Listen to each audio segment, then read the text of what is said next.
রাতের রাতে জাগ্রত থাকা সুন্নত নয়, পরের দিন রোজা রাখা সুন্নত নয়, গোসল করা সুন্নত নয়, হালুয়া রুটি খাওয়া সুন্নত নয়। এটা জেনেও যে করবে সে বিদআত করবে, গুনার কাজ করবে এবং সুন্নতের সাথে দুশমনির কারণে সে ক্ষমার অযোগ্য হবে।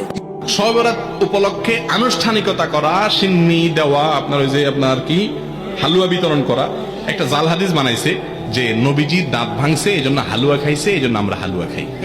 মানে কত বড় চিটারি আপনি চিন্তা করেন। আপনার বাপের কথা কথা ঠ্যাং ভাঙছে এই জন্য উনি একটা ইয়া নিছে, কি বলে এগুলাকে, একটা লাঠি নিছে মনে করেন, লাঠি দিয়ে বেচারা ঠ্যাঙা ঠ্যাঙা হাঁটে, কারণ ঠ্যাং ভেঙে গেছে।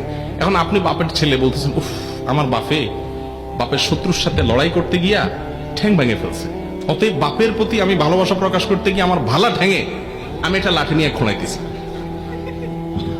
বাপে ওই লাঠিটা নিয়ে মাথা দিয়ে মারবে কি পারবে না, যে বেয়াদব তুই তো আমার ভেঙাইতেছিস, ঠিক না বেঠি?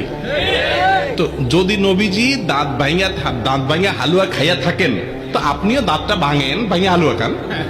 আপনি আস্ত ভালো দাঁত নিয়া সবার রাতে হালুয়া খাইতেছেন, এর চেয়ে বাট পারে আর কিছু হতে পারে? আর ওহুদের যুদ্ধ কি শাবান মাসে হয়েছে? আপনি এটা কোথায় পাইছেন? এগুলা সবগুলা হলো এই হালুয়া ঘুরির জন্য আপনার মাসালা বানাই নেওয়া আর কি। ভাইরা আমার, সবরাত কেন্দ্রিক রাত্রি জাগরণ, দিনে ইবাদত এবং আপনার আরো যত কাজ আছে, এগুলো কোনোটাই আসলে বিশুদ্ধ হাদিস দ্বারা প্রমাণিত। তবে হ্যাঁ, বিভিন্ন হাদিস থেকে এটুকু বোঝা যায়